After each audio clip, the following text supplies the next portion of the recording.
Hi there, we'll be playing the Sandbox tutorial, which is for RTS veterans. So first of all, the controls. So you go to the menu and controls, or press F4.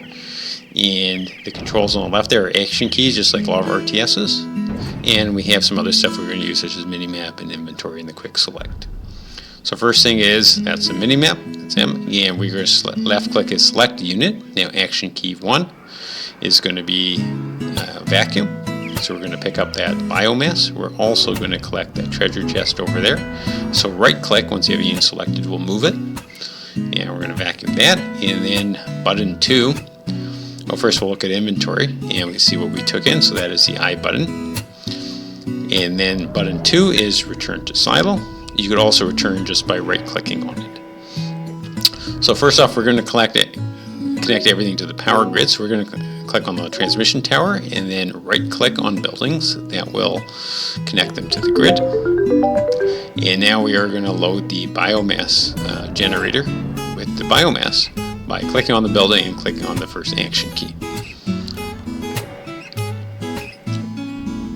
Now it's going to start up, and what you're going to see is the battery is now getting charged. And we're also going to connect the recharge port because we missed that one. So battery gets charged, the lights go on. Now you see that vehicle there, the artillery tank. Now it doesn't have any power left, so you don't actually lose units in this game. They just get disabled. So you click on actually you want to tow it, and you click on the third one to go to the nearest recharge port, and now it is recharging. Notice that the color changes from red to green to show its power status. Alright. So next up, we're going to be putting down a geothermal power plant. And first off, we're actually going to be clearing some of that space there. Then we're going to be getting that. Now we're going to click on the quick select. That is a button to the left of the one, and that will have all your units there. Then you can simply right click on the unit you want and you'll get control of it. So that's the easy way to navigate the units in this game. So now the I key, the inventory key, we're going to click on the geothermal and put it under button 1. And we're also going to put the transmission tower under button 2. We're going to build it by just clicking on the button, and the geothermal needs to go in a geothermal pad. Transmission tower needs to go in range of a previous transmission tower. We're going to click on the previous one, right click on the new one, and it's going to be connected to the grid. And then we're going to click on the geothermal, and you'll see this shield charging up. They're now connected.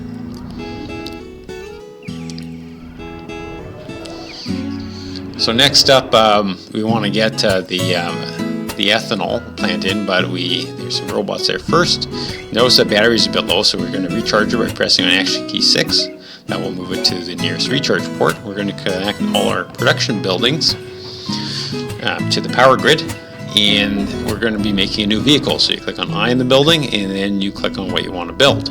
That vehicle will build buildings, that builds stuff for your decoy trucks, and that builds weapons. We're going to want 2 lasers. There we go. So notice that the buildings immediately call for delivery, and it's going to start building the tank as soon as it has all the material. Typically, you do not get enough material to build new things. You have to go and gather them, but in this case, the silo is full of resources. There's your tank. You left click on it, and you right click then to dock it with the weapons building. This is going to be a bit different. So when it's docked, you click on I, but the inventory is for the building. So what you want to do is you want to click on the vehicle icon there, and you'll click on the vehicle inventory. And because it's docked, it has access to building inventory. You could select it however many you want transferred, and you need to equip it. So you're going to equip it under button 1, button 2. The weapons fire themselves. So it's just really putting them in the right slot. You eject it, and it is ready. So we're going to move it close to the other one, and we're going to group them together. So you could just drag a square over it, and that selects both, or you click on them individually with shift. That'll do the same thing. Then you could press control 1, control 2 to put it in groups. It's actually explained in the control options there. And now they're a selected group, and they'll move together. So we'll look at those other units. Those are essentially your hero units if you play Warcraft 3. So 2 DVSs and 1 control. We're going to make them control group 1. And notice that if you hold down the right mouse button, it'll show you where they're going, and you can also select the angle. of how they're going to be deployed, which is kind of useful. So you could select whichever angle you want, and it's basically how you're going to attack the robots. It will pick the angle of the direction it travels in, so usually it's going to work out anyway. So we're going to click that has decoy truck, so that will draw aggro. You do not have melee in the game. Instead, basically you summon them, and those are your 2 DPS sort of hero units. And while your laser tanks are firing, the laser tanks will always fire the closest unit. The other weapons you'll get in the game, which is much later, the other maps, they will always try to go for the most favorable unit it can.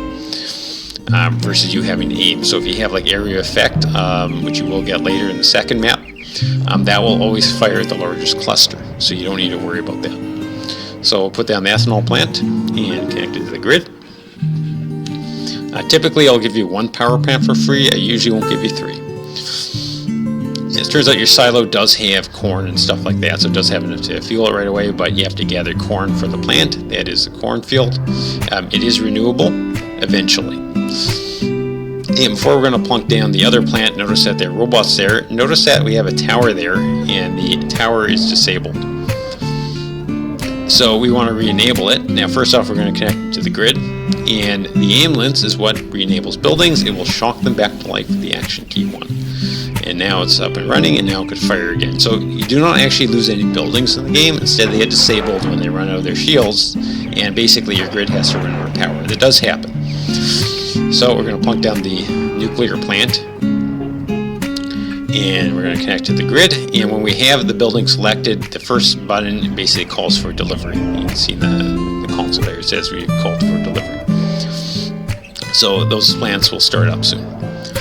So next up, if we look at the upper left there, that is your upgrade resources. The blue one is lithium, that's for batteries. The orange one is potash, that is for trees. That's for your economic system. So we're going to get rid of this grouping here.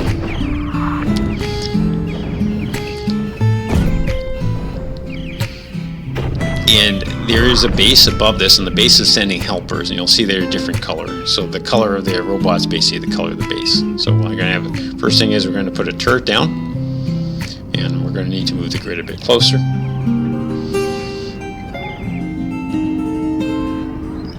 And notice those laser tanks are running out of power, so they're going red, so they're not going to be able to fire for that much longer without having to be recharged. So we're going to plunk down the turret. Notice that orange cone, that means that that area is going to be frequently attacked, so you know you're going to have to defend it.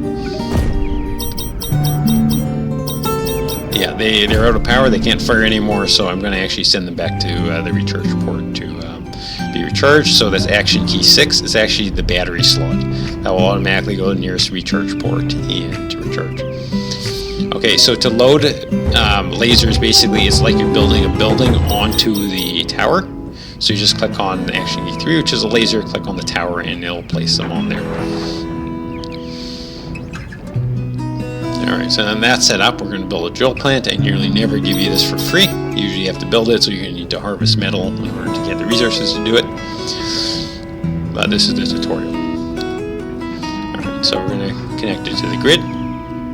Now, usually these things draw a lot of power. Now, we use the action keys to power them up and down to see how much you want to drill. So I'll actually tell you. Now, notice what happens when you go all the way. Notice your power bar on the right there. Now, initially, we still have the biomass plant going. That gives a massive amount of power, but it's nearly out of resources. So when that actually runs down, all of a sudden we don't have enough power, so our battery is being drained. Now, this is going to be a bit slow, so I'm going to speed up by disconnecting the power from the grid. And now it's going to go downhill in a hurry. So you're going to get a warning, and the lights are going to go off. Now the reality is the way we have a priority system, so the towers get first priority, so there's some power being generated, so they're still going to be working. But the next priority is the recharge ports and then any other building. So notice I'm basically moving the power consumption from the grid. I'm going to reconnect and yes, you could go back and you can increase the power again, but you don't want to, so you're going to take a moderate amount. There it is. Alright.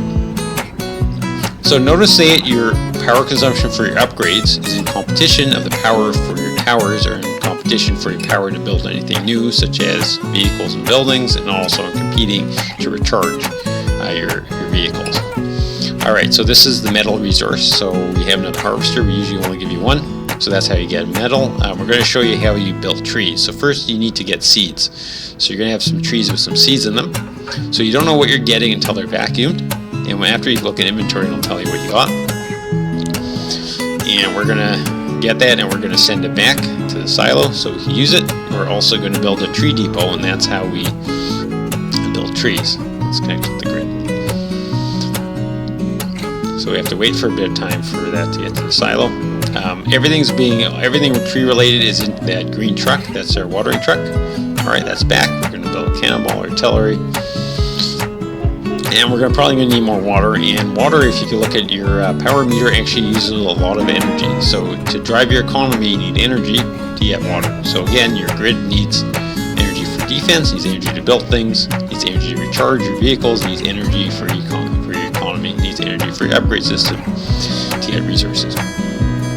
Alright, so trees have fruit. Your vacuum truck actually is the one that gathers them, just like everything else in the game.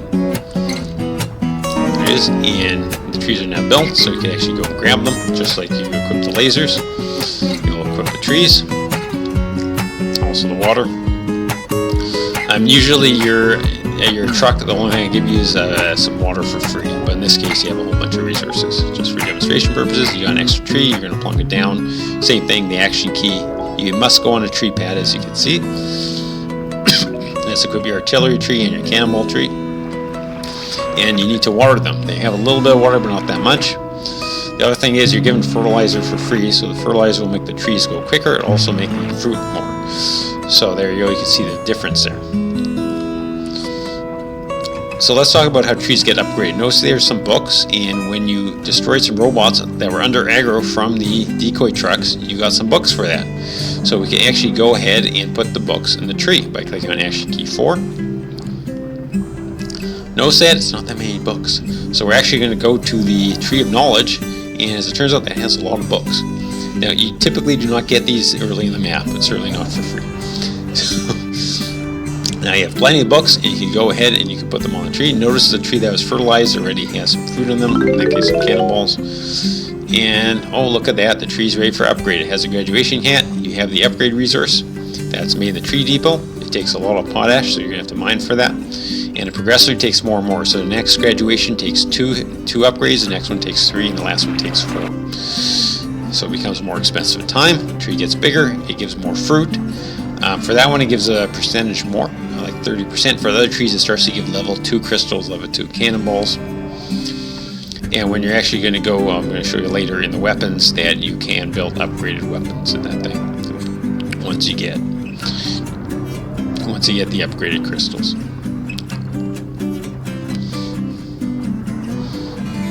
Notice how much more cannonballs than you have than other stuff because it got fertilized. Alright, that's going to be moved back to the silo. Yeah, let's take a look at the weapons building. And you can actually see in it that you have your different levels of weapons, and they have more damage output, but they need level 2 crystals. You generally want to upgrade your weapons as soon as you can because they get much, much better. Same thing with everything else. There's also the battery upgrade, so if you get enough lithium, you will get more battery in your vehicle, so you have more offense capability. So, now that I've shown you everything, there's one last thing to show you, which is a giving tree. Now, I don't have difficulty modes in the game. Instead, it's basically tuned to how I would play it, but I will give you some extra resources if you want to play it slightly easier. You will get these in time, not every, right? But sometimes that's not enough. You're out of resources, you can't bring the game back, you're out of energy. Well, you could always click on the giving tree and get more apples. That will give you some more resources for energy plus other ones, and you can come back in the game.